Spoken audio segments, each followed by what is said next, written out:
E hoje a gente está com uma convidada muito especial também, que trouxe um tema, uma questão que ela estuda, que a gente não encontra essa questão muito desenvolvida por aí, sequer é uma questão popular, que é a relação entre feminismo e mulheres velhas, que é a Maria do Carmo de Lácio. Ela é socióloga e pós-graduada em políticas públicas. E nos últimos anos vem estudando essa questão da velhice, né, das mulheres, e também nessa relação com o feminismo. E aí eu li um artigo seu, Cacá, para os íntimos ela é a Cacá, vamos chamar de Cacá aqui.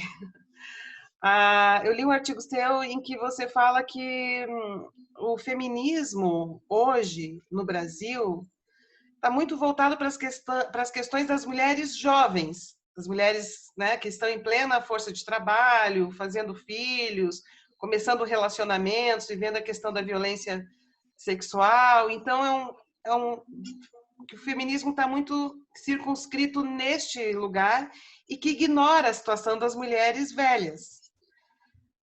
Queria que você explicasse um pouquinho isso para a gente, um pouco melhor, e também eu acho que seria interessante a gente entender a tua própria história com o feminismo dentro do Brasil, né?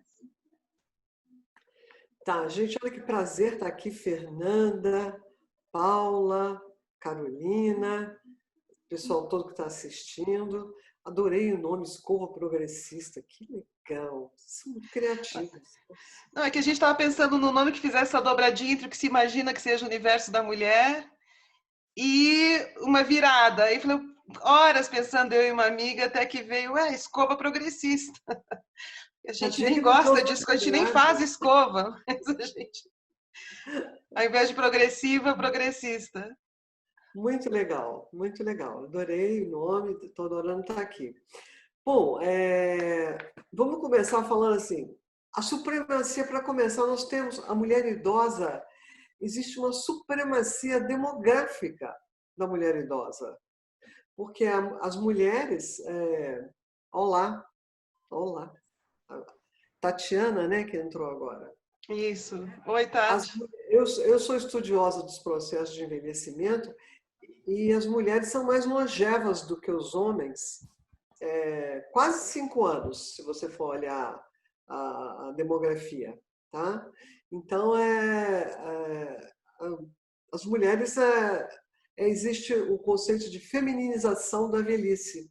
Tem muito mais mulher idosa e o feminismo, conforme você falou, nós mulheres idosas, eu não estou dizendo nem das idosas de um modo geral, mas nós mulheres, nós velhas feministas velhas, nós não encontramos a nossa vertente identitária no movimento. E fomos nós que começamos, né? O feminismo ele começou na década de 60 nos Estados Unidos, com a Betty Friedan, Gloria Steinem, etc., e a feminista australiana Germaine Greer e outras. E no Brasil tinham mulheres burguesas que acompanhavam esse movimento. E em 1975 a ONU declarou que era o Ano Internacional da Mulher. Aqui em plena ditadura, em 1975, foi fundada a primeira organização feminista, dita feminista mesmo, oficial de mulheres, que foi o Centro da Mulher Brasileira, no Rio de Janeiro. Eu morava no Rio na época, eu estudei na Federal do Rio de Janeiro. Então, foi o primeiro. Você fez parte dessa organização? Eu entrei na organização, então eu sou pioneiríssima do feminismo, né? Eram mulheres burguesas, mulher de deputado, deputadas e tal, intelectuais, e tinham debates, mas a gente não tinha penetração na massa. Mas muitas companheiras faziam parte do Partido Comunista, que era a grande força de esquerda, não tinha PT, né? Então era o Partido Comunista, que era o partido de esquerda clandestino, né? Não se podia falar nisso, mas a gente sabia que que companheira. Eu não era do Partido Comunista. Eu militei no movimento estudantil, comecei a militância na AMES, Associação Metropolitana dos Estudantes Secundários, no Rio de Janeiro. Mas então, era um debate político-burguês sobre o feminismo. E ele foi evoluindo. Esse debate, ele depois, logo em seguida, veio para São Paulo. Aqui em São Paulo foi fundado o Centro da Mulher Brasileira, com uma pequena diferença de nome, e aí sim, feministas históricas também, aqui em São Paulo, que depois fundaram o movimento de massa do feminismo, etc., mas sempre mulheres intelectualizadas, e depois tentaram jogar esse movimento na massa. Então, nós que começamos o feminismo, né? E hoje, conforme você disse, Fernanda, o feminismo, a pauta do feminismo é a pauta das mulheres jovens, com certeza, porque são os direitos reprodutivos, é a violência contra a mulher, é o mercado de trabalho, mas tudo isso passa também pela mulher idosa. Um dado muito interessante, no Brasil atualmente, mais de 50% dos lares são chefiados por mulheres. E são mulheres da classe baixa, que sustentam a casa com o valor da aposentadoria, do benefício concedido ao idoso, né? E hoje, com o desemprego e com a falta de receita, de renda dos filhos, dos netos, essas mulheres sustentam os lares, que são as eternas provedoras, né, da sobrevivência. Elas são as reprodutoras da força do trabalho. Embora o feminismo tenha ganhado o nome feminismo nos Estados Unidos, o movimento das mulheres, que depois foi intitulado feminista, ele é bem anterior, desde a Revolução Francesa, né? As mulheres reivindicando direitos políticos, direitos sociais e tal, né? Então, só o nome feminismo que veio depois, né? Mas esse movimento, ele é bem anterior. Outra coisa que eu queria te perguntar, como é que o feminismo pode ajudar especificamente as mulheres velhas? Bom, a primeira pergunta é realmente, na Revolução Russa, a Clara Zetkin, Alexandre Kollontai, a Revolução Russa ela foi muito liberal na questão do feminismo, que não era chamado de feminismo. O Código Russo era muito liberal e a ideia da Revolução era dar poder igual às mulheres, né? A Revolução Russa de 1917 foi muito importante para o movimento feminista. O socialismo teve um foco grande, destinou teorias e tal, e colocou a mulher, tanto é que as mulheres eram não só operárias, né, como elas eram formuladoras das políticas e tal. Você vai num país como Cuba, as mulheres são parte do aparelho estatal, né? São ministras, etc. E para você compreender e evoluir com o processo de envelhecimento, etc., é muito importante a questão da intergeracionalidade. Tá? Então, vocês jovens devem procurar incorporar a mulher idosa, a mulher velha. Aliás, eu falo que eu sou velha, é meu lugar de fala. Não estou falando idosa e estou falando velha, porque eu estou falando contigo, que você que fala assim, né, usa essa palavra como a palavra importante. Né? E por que, eu estou curiosa, na verdade, porque a Fernanda está falando velha desde o início da discussão, né? Você poderia explicar um pouco por que falar velha e não idosa? Qual que é o significado disso? Carol, é um pouco você se assumir. É como no movimento gay, movimento negro. Sou negra, sou preta, né? Aliás, atualmente, você, em vez de falar sou negra, sou preta, né? Em vez de você falar sou idosa, sou velha. Sem demérito, né? Marcha das Vadias, vai me xingar de vadia? Sou vadia. Não é? para Sou você, queer, sou queer. não é? Para você ajudar a diminuir a carga de preconceito. Então, sou velha e daí, não é? Eu atribuo ao processo de envelhecimento um pouco como a puberdade, que tem uma grande mudança no seu corpo, né? Você passa do longo estágio da infância para o estágio da fase adulta, né? É uma revolução, né? Você muda tudo, muda hormônio, você fica meio perdido. E a velhice também é assim. Você tem um amigo homem, né? Mas que há um tempo é um dos amigos mais velhos num determinado grupo, né? Então ele foi o primeiro a chegar aos 60.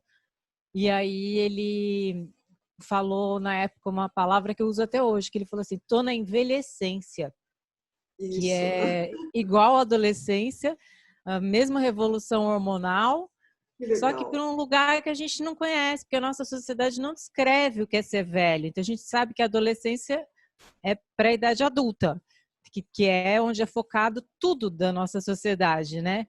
E a envelhecência é rumo ao desconhecido. A gente não sabe como vai ser a gente ser velho. Então imagina o desespero de uma transição hormonal rumo ao espaço sideral, né? Uma coisa desconhecida, viagem a Marte, né? E a idade velha é uma idade também que tem 1000 fases, mas a gente vê como a vovó de 90 anos fazendo tricô surda. Eu fui num ginecologista que era especializado em transições hormonais. E esse ginecologista, era engraçado a sala de espera dele, porque como ele é especialista em transição hormonal, ele só atende adolescente e mulheres no climatério. Então não tem mulher de 30 anos na sala de espera. Mas eu acho que a Tatiana colocou muito bem uma questão que o seu amigo estava passando pela envelhecência. É porque o estudo do envelhecimento ele é recente, porque a gerontologia e a própria geriatria, como ciência médica e etc., é coisa recente. Isso está acontecendo porque a sociedade está envelhecendo. O Brasil está envelhecendo, o mundo está envelhecendo. O século XXI vai ser o século grisalho, né? Então, atualmente, eu estava falando numa outra live que eu estava, a população brasileira ela tem 14,18% de 60 a mais. É muita coisa, é muita coisa. E São Paulo tem 15,61% de mais. Isso é uma questão de Estado. É muita coisa. Quase 2 milhões de pessoas dentro da cidade de São Paulo que são idosas. Por isso que hoje o estudo da geriatria, da gerontologia, agora que a ciência está se ocupando dessa matéria, porque a reforma da Previdência ela foi anunciada como uma medida necessária para enfrentar o déficit fiscal e ela, na verdade, ela cortou benefícios só de quem já não tinha benefícios, né? Então, 72%, se não me engano, dos aposentados, sobre quem recaiu a reforma da Previdência, são aposentados do regime geral de Previdência, cuja valor máximo de aposentadoria não chega a R$6.000, ou é R$6.000, alguma coisa assim.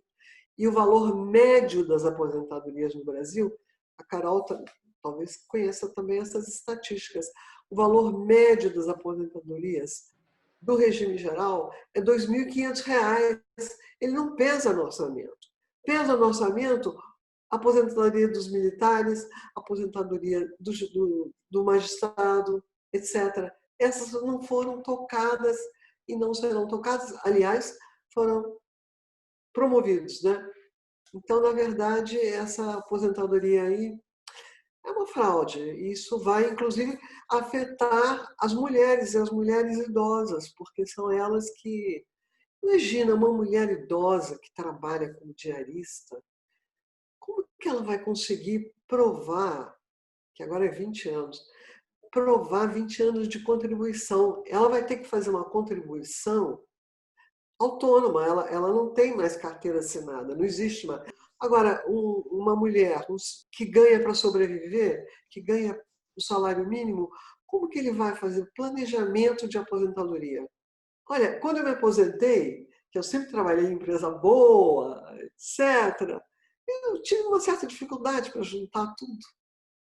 Tive que arranjar um advogado, junta aqui, junta aqui. Imagina um trabalhador informal, pobre, como é que ele vai juntar?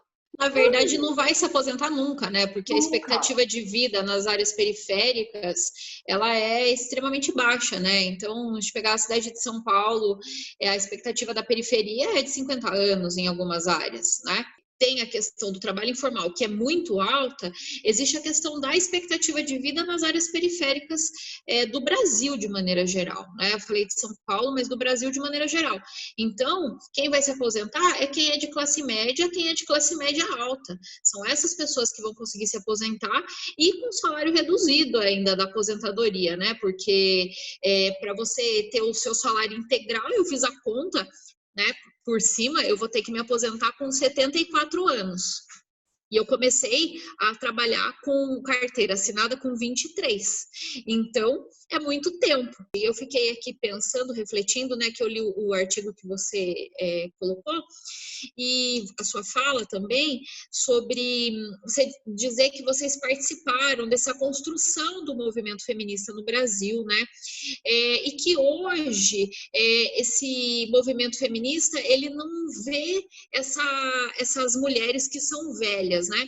Eu queria saber se existe algum grupo que você participa, você tem ainda contato com essas mulheres que iniciaram esse movimento feminista no Brasil, e se vocês, por terem iniciado, tem alguma, vamos dizer assim, uma chama aí para discutir essa questão da velhice dentro do movimento feminista, né? Porque, particularmente, eu nunca vi sobre esse assunto, né? Carol, respondendo a sua pergunta, mas antes, remetendo ao que você estava falando sobre expectativa de vida, para vocês terem uma ideia, aqui dentro do município de São Paulo, a expectativa de vida no bairro de Moema é 80,5 anos. A expectativa de vida em cidade de Tiradentes é 57 anos. E em relação à Covid, o número de óbitos, onde tem expectativa alta, que é Jardim Paulista e Moema, só tiveram 130 óbitos até agora. Em cidade de Tiradentes, se não me engano, Brasilândia, um outro aí, já tiveram 460 óbitos. É uma doença social, é uma doença social também, né? Com certeza. Bom, respondendo a pergunta sobre as companheiras, eu tenho contato com mulheres fabulosas que começaram com o movimento feminista. Mulheres da minha idade, maravilhosas. Eu sou militante do PT e eu encontro essas mulheres no PT. Mesmo dentro do PT, e essas mulheres são mulheres intelectuais, militantes, etc., etc., a gente não fez uma sororidade em torno da velhice. Então, tem uma super... Elas estão dentro do movimento feminista, mas elas não fizeram essa sororidade em torno da velhice. Eu estou sendo assim, tipo... Eu estou fazendo militância, fazendo cabeça, sabe? Para ver se eu chamo... não, porque uma já está no movimento de mulheres, já está com outras pautas, está na Marcha Mundial de Mulheres. A outra trata de questões ambientais. Então, não consegui ainda. Não consegui. Não conseguiu juntar todas em torno dessa questão da velhice. Dessa vertente identitária da feminista velha ou feminista idosa. Claro que elas são simpáticas a isso, etc., e não renegam a questão idosa, mas não sei se é porque elas estão tão empenhadas nas pautas que elas já vêm desde a vossa idade, né? Porque são mulheres que militam desde 20 anos. Eu acho que é muito difícil desassociar, pelo menos eu não consigo, desassociar a questão da velhice com o quanto que a gente é criado e, entre aspas, doutrinado por uma ideologia que encara o corpo humano como uma máquina. Então, a gente nasce, né? E aí a gente até pode trazer a Silvia aqui para falar sobre como a mulher, muitas vezes, né? Não só muitas vezes, mas na grande maioria das vezes, é a responsável por cuidar, né, da força de trabalho e cuidar das pessoas que vão se tornar trabalhadores, porque a gente cresce, nasce para trabalhar, produzir e morrer, né? E enquanto aquele corpo for visto como algo produtivo para o capitalismo, né, para o sistema vigente, aquilo tem valor, né? E isso é uma questão, e aí eu acho que eu entro na próxima questão, que é o que é o valor nesse caso, né? E o quanto que isso é uma colonização de mente mesmo, né? Porque quando a gente vê, a gente está reproduzindo essas coisas. Essa ideologia do quanto que um corpo só tem valor a partir do momento que ele produz de uma determinada forma. E o quanto que essa modificação de corpo, até que vocês comentaram antes sobre a questão hormonal, e o quanto que essas transições mostram que o corpo ele está ali de uma maneira diferente, que é completamente negada, que é completamente invalidada pelo modo de vida maquinário que a gente é visto, né? E outra coisa que aí eu queria mais comentar mesmo, que é sobre a figura da anciã, né? O arquétipo da anciã. Então, é uma figura de sabedoria que aparece como quase como se fosse algo a ser alcançado mesmo, né? Então, tipo, é uma perspectiva completamente contrária, uma perspectiva ancestral que me parece como uma resposta ao que a gente está tentando construir como um pensamento contra-capitalista industrial, que é trazer as raízes de volta para poder reconstruir tudo isso e toda essa bagunça aqui. A gente, antes de começar, a gente estava falando da Silvia Federici, que é uma potência teórica, né, no feminismo marxista. Ela é uma mulher idosa, ela tem acho 76 anos, e ela trabalha muito bem essas duas questões. A questão da mulher como reprodutor, o corpo reprodutor da força de trabalho, e ela vai além, ela diz que a mulher é uma proletária e que deveria ser salário, né? Deveria ter um salário para esse trabalho reprodutor. E tem uma outra coisa, Paula e meninas, que o corpo da mulher ele tem o valor reprodutor, e quando você deixa de ser reprodutora, você perde o valor. E tem também o corpo da mulher como capital no Brasil, que, como disse a Rita Lee, toda mulher é bunda.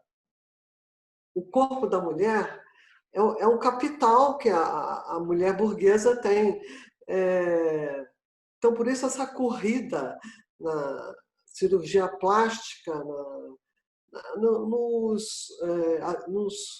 nas tecnologias e na cosmética de você permanecer sempre jovem, sempre bonita, sempre gostosa, porque é o capital que a mulher tem, é o corpo, né? E esse capital é valorizado na classe média e na classe alta. E na classe baixa, você é uma reprodutora de força de trabalho. Um outro mito que a mulher é um outro mito do ancião sábio. O ancião não é sábio. Tem ancião estúpido, burro e preconceituoso, como qualquer jovem, não é?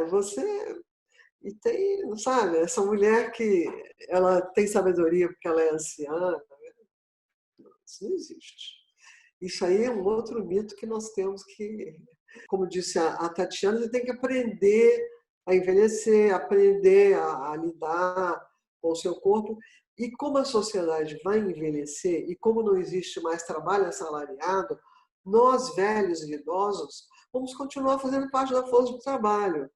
Assim como a mulher velha sustenta a família no Brasil, com aposentadoria, com trabalho de faxina, nós vamos continuar a ser produtoras de receita, de renda, não assalariada. Super respondeu. Tocou numa coisa que me fez pensar numa outra pergunta para você, que é a questão da sexualidade na velhice. Esse Porque é outro... num país conservador, assim, como o nosso, né, que elegeu esse presidente, com um discurso fóbico com relação à sexualidade, a sexualidade da mulher ela só é permitida quando ela está dentro de um casamento que visa, em última instância, a gravidez e ter filhos, né? Então, todo o resto que vem... Agora tem algumas igrejas protestantes que até ensinam uma vida sexual ali entre o casal, e tem até sex shop protestante, né? Que faz o maior sucesso. Mas, de qualquer maneira, aquela situação ela é moralmente permitida porque é um casal que vai ali brincar, mas vai fazer filho. Em última instância, o objetivo é fazer filhos. Um dos motivos pelos quais se persegue tanto a homossexualidade é porque essa relação com filhos não é direta. Embora possa adotar, possa fazer inseminação e mil coisas, a relação sexo e reprodução não é direta na homossexualidade. Daí todo o tabu, né, também contra a homossexualidade. E na velhice é a mesma coisa, né? Porque eu estou passando pelo climatério, daqui a pouco já está acabando, eu não vou mais fazer filho. E as pessoas, mas talvez continue tendo uma vida sexual, né?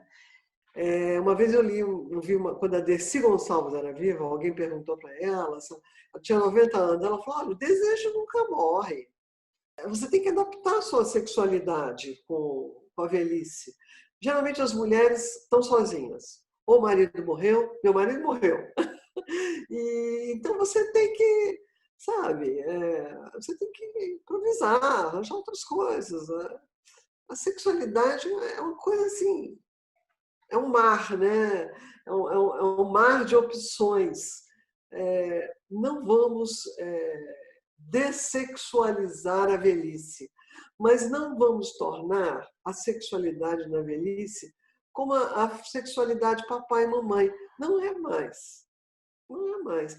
Vocês conhecem aquela série maravilhosa que se chama Gracie and Frank? Elas são... A Jane Fonda interpreta um papel e a Lily Tomlin interpreta outro papel. Elas vão morar juntas porque os dois maridos formaram um casal, se descobrem gays na velhice, vão morar junto e elas perdem o chão e vão morar juntas.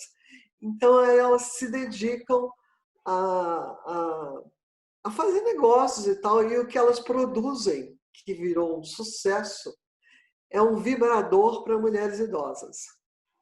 Então, elas fizeram pesquisa, a demografia, a supremacia da mulher idosa na demografia. Então, a mulher idosa é a maior população do mundo, e essa mulher idosa é sexualizada, mas ela não tem um parceiro tradicional, igual vocês têm, papai e mamãe, ou menina com menina, etc. Então, elas inventaram esse vibrador que fez o maior sucesso. Então, sexualidade na velhice, ela sempre vai existir, mas ela não é mais tradicional. Uma outra coisa em relação a assumir a velhice, o seu amigo, Tatiana,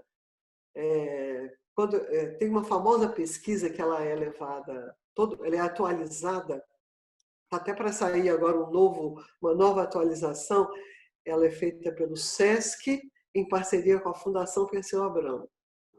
É uma pesquisa muito boa, muito completa. E eles abordam vários aspectos da velhice, inclusive a sexualidade, e eles perguntam se você se sente velho. Então, a aceitação de você ser velho por parte do homem é muito mais difícil do que por parte da mulher.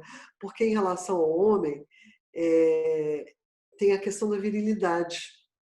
E se você for envelhecendo, você vai perdendo aquela virilidade tradicional para você praticar um sexo com penetração normal e tal. Então, os homens eles têm muita dificuldade em se assumir velhos.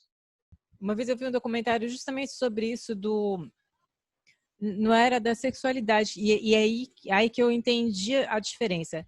Era dos relacionamentos, novos relacionamentos amorosos após os 70 anos, né? E era um documentário em inglês. E aí, lá pelas tantas, tinha um comentário de que isso, nas culturas mais latinas, não era comum. Porque nas culturas mais latinas, o amor era visto apenas como sexualidade. E na cultura anglo-saxã, o amor era visto como relacionamento. Então, era muito importante casais que se formavam, que nunca fizeram, nunca teriam intenção e nem era ideia fazer sexo, mas se casavam e tinham toda uma vida juntos, porque eles queriam a coisa da companhia para o chá, de ter o sobrenome um do outro, de viajar para a Grécia nas férias. Então, assim, a questão na terceira idade, eu acho que não é só a questão da sexualidade em si, mas aqui a gente vê, ser vetada a ideia de que velho não ama. Velho não pode começar um novo relacionamento, talvez. Não o sexo, mas uma nova família. Até porque eu acho que na velhice tem toda a questão no nosso mundo de classe média, com medo de ficar pobre. A herança. A herança. Um velho que casa põe em risco a herança. Assim, na cabeça dos filhos está pondo em risco a partilha do pouco que tem, né? Então, acho que também existe muito controle dos filhos contra os relacionamentos estáveis entre os velhos, porque mexe com isso, né? Não é, Maria do Carmo? Eu conheço casos de filhos que atrapalharam o romance dos pais com medo. Mas tem uma lei que protege. Existe uma lei no Código Civil. Peraí, deixa eu entender. A partir dos 65 anos, quando você casa, tem uma separação obrigatória de bens. Obrigatória de bens. A gente não lembrou até agora também do papel, principalmente nas famílias mais pobres, da avó babá.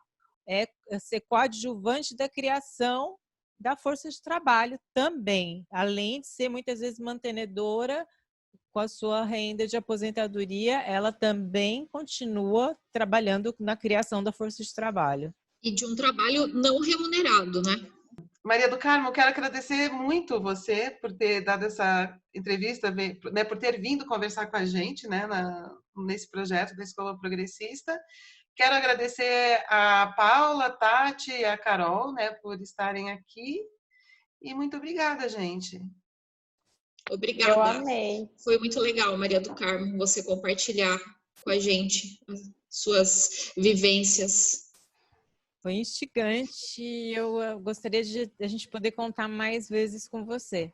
De me ouvir, e eu reafirmo aquela questão da intergeracionalidade. É muito bom ouvir vocês.